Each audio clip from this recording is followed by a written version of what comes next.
Nice neck constitution here, very nice. His horns could have been better.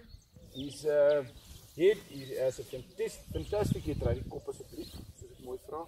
Fantastic head with lovely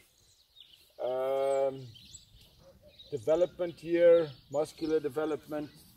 Very nice head, except the horns that could have been a bit better.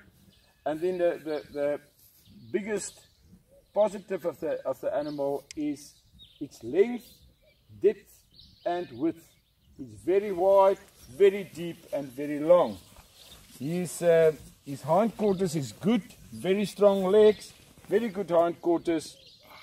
And yes, the only negative that I could find in this goat is the horns. For the rest, it's an